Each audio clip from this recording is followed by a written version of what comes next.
Alright, this seems like a never-ending, ongoing, forever and ever series on weathering this 103. I dry brushed it, I gave it a wash, I dry brushed it, and I thought, you know what, I'm going to give a little bit more weathering. So we're going to do a dot filter.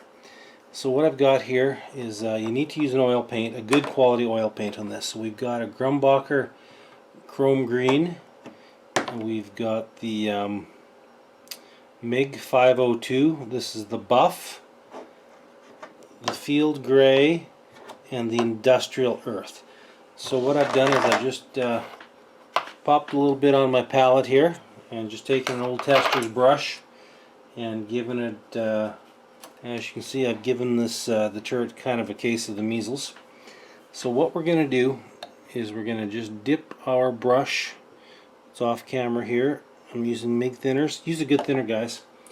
I used to use Tester's thinner, but it's really strong, and it would, it would dissolve all the glue marks, and everything would fall apart the next day.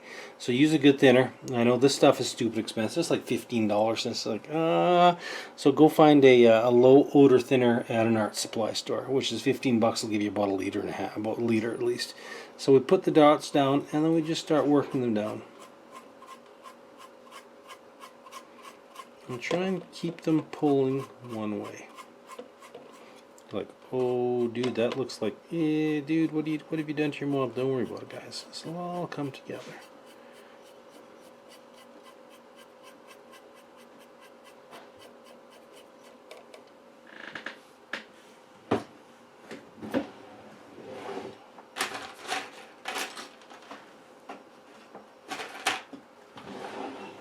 So what I'm going to do here, sorry guys, I'm just going to take a little bit thinner, pop it in there. Don't want your brush super saturated, just nicely damp. I'm just going to start pulling these colors down.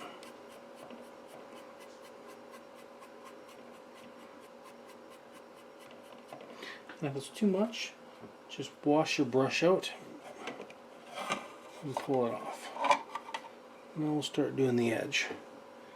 We just take the colors down and we just pull everything down. Like, oh dude, that looks like shit. Don't worry about it. Don't worry about it, guys. This will all come together.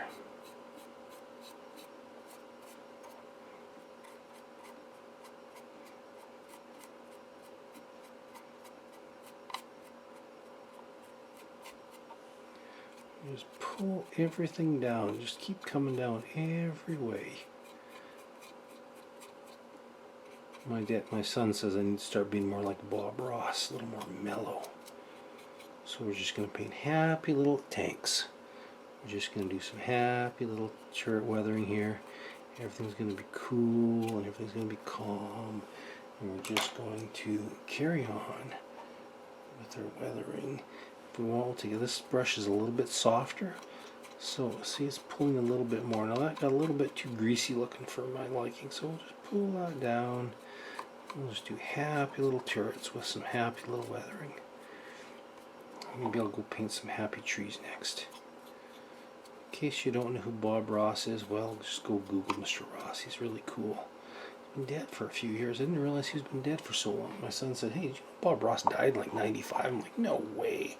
Bob Ross didn't die in 95. Yep, died of nasty cancer in 95.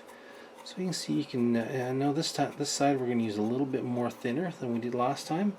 So it's going to wet that down a bit more, and I'm just going to pull everything down. Pull everything down one way.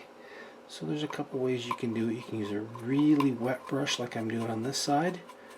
And just pull everything one way. Keep it going. Make it look like it's weathered. Now you can see I've got a real color line demarcation there. So let's just get a little bit more thinner, and we'll just pull this all over there. And we'll just even up the entire top of this turret. Just like that.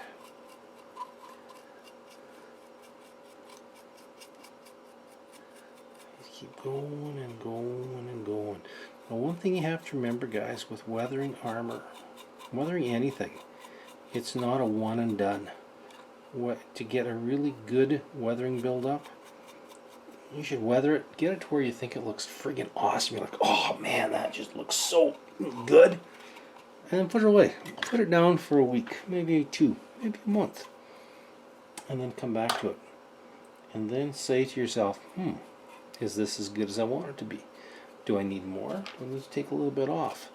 So the thing, what I'm getting at is that don't be in a friggin' big rush to get your model out and get it on YouTube. Now if your decals, I don't want these decals looking really greasy. So what we can do is just take a little bit of paper towel and give it a wipe. And if it's getting a little too heavy for you, just do this. Just pull it off a bit. No big deal. No big deal. So what we're just trying to do is just build up a very fine layer of a different color paint, just to give it a little bit more variation. Just give it some the paint, you know, make the paint look a little older, make the paint look like it's not just a couple weeks old, make the paint look like it's been a while. But too, you know, I've seen a lot of the guys, a lot of the modern stuff, you know, I shouldn't say not modern armor, but some of the new building techniques. Holy crap, I think I've talked about this before, about how they're taking, you know, German armor that may have been seen actual combat duty for a couple of weeks, a couple of months, and they're turning these tanks into stuff that looks like they're heavy equipment that's been operating for 6 months, 10 years, whatever. And you got to be careful about that, guys. Put your weathering in context. Now this is going to be kind of a what if diorama that I'm putting together, so you can have a little bit more leeway there, but not too much leeway, because you know what, American armor was American armor. It didn't get that greasy looking, it didn't get that beat up looking. The guys looked after their stuff, and especially one that like this, that's going to be, was probably in barracks most of its life. Maybe make it look like it's been in storage for months, maybe a couple years. It's just been sitting parked under a tarp. You know, the oil's been changed, it's been looked after, but it isn't really beat to crap. It's not beat to crap because it's you know, the paint's weathered because it's just been sitting outside under a tarp for the last year or two, not because it's been out in the field for the last year or two. Big difference, guys. Like I say, always put your weathering in context.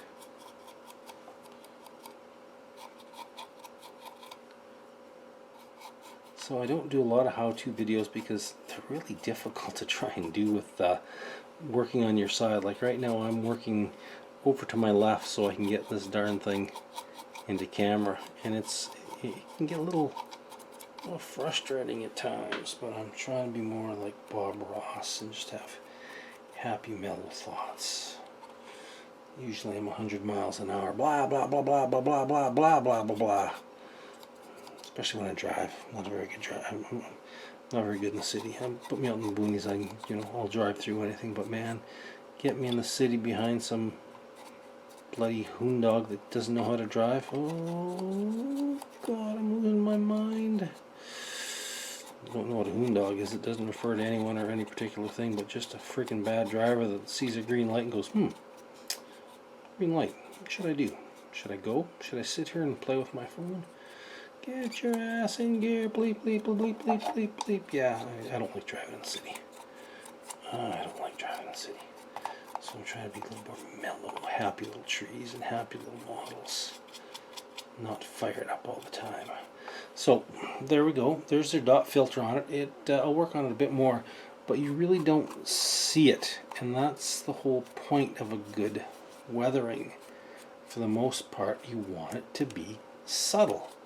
Subtle is good. You know, sometimes you want in your face, but for the most part on stuff that's actually in field and in service, you want it to be subtle, guys. Subtle is better than in your face.